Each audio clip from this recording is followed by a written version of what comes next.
PAC సభ్యత్వానికి రేపు assembly committee హాల్లో పోలింగ్ జరగనుంది. ఓటింగ్కు అందుబాటులో ఉండాలని ఎమ్మెల్యేలకు టీడీపీ సమాచారం అందించింది. టీడీపీ నుంచి 7గురి నామినేషన్ వేయగా జనసేన, బీజేపీ, వైసీపీ నుంచి ఒక్కొక్కరి చొప్పున నామినేషన్ దాఖలు చేశారు. పీఏసీ సభ్యత్వానికి ఒక్కో ఎమ్మెల్యేకు 20 మంది సభ్యుల బలం అవసరం ఉంది. 11 మంది ఎమ్మెల్యేలతోనే వైసీపీ బరిలోకి దిగుతోంది. తెలుగు రాష్ట్రాల చరిత్రలో తొలిసారి పీఏసీకి ఎన్నిక జరగనుంది.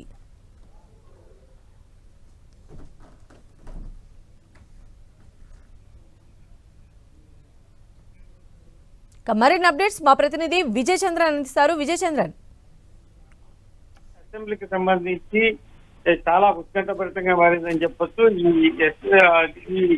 ఏదైతే ఈ ఎన్నికలకు సంబంధించి చూస్తే కనుక ఎస్టిమేట్ కమిటీకి సంబంధించినటువంటి తర్వాత సిపికి సంబంధించినటువంటి ఎన్నికలైతేనేమి, తర్వాత ఈ అకౌంట్స్ కు సంబంధించినటువంటి వాటిని వీటన్నిటి కూడాను ఏ విధంగా ముందుకెళ్లాలని రాజకీయ పార్టీలన్నీ కూడాను అనేక రకాల పై ఎత్తులు వేసినా కూడాను వైసీపీ ప్రస్తుతం అయితే కనుక డిఫెన్స్ లో పడిందని చెప్పొచ్చు.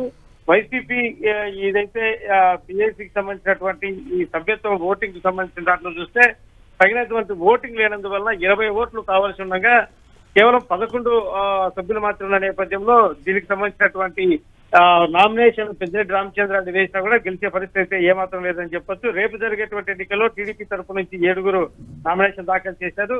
శ్రీరామ్ రాజగోపాల్, బివి జయనాగేశ్వర రెడ్డి, అరిమిల్లి రాధాకృష్ణ, అశోక్ రెడ్డి, బూర్ల రామాంజనేయులు, నక్క ఆనంద్ బాబు, కోల లలిత కుమారి నామినేషన్ దాఖలు చేయగా జనసేన తరపు నుంచి పులవర్తి రామాంజనేయులు వేయడం జరిగింది. అలాగే బీజేపీ తరపు నుంచి విష్ణు కుమార్ రాజు వేయడం జరిగింది. అయితే ఈ చంద్రబాబు నాయుడు తీసుకున్న నిర్ణయం ప్రకారము జనసేనకు సంబంధించినటువంటి అభ్యర్థి పులవర్తి రామాంజనేయులకు ఈ పీఏసీ కమిటీ చైర్మన్ గా ఎన్నికయ్యే అవకాశం ఉందని చెప్పొచ్చు.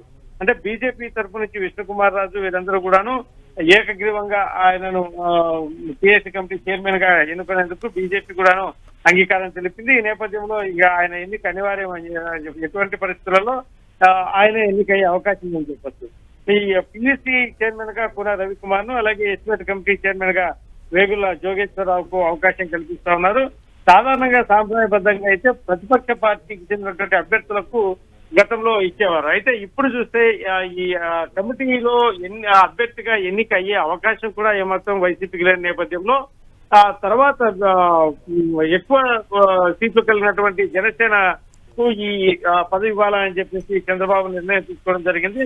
అయితే ఒకవైపు ఈ మండలి నుంచి కూడాను 3 సభ్యులకు దీంట్లో చోటు ఉంటుంది. ఈ నేపథ్యంలో తెలుగుదేశం పార్టీకి ఒక అభ్యర్థి, వైసీపీకి 2 అభ్యర్థులు ఎన్నిక అవకాశం ఉంది. ఈ వైసీపీ నుంచి 2 అభ్యర్థులు ఉంటారు, 2 సభ్యులు ఉండే అవకాశం ఉంది. మిగిలిన సభ్యులందరూ కూడాను ఎన్డీఏ కూటమికి చెందినటువంటి వారే ఉండనున్నారు. రైట్ విజయ్ చంద్రన్.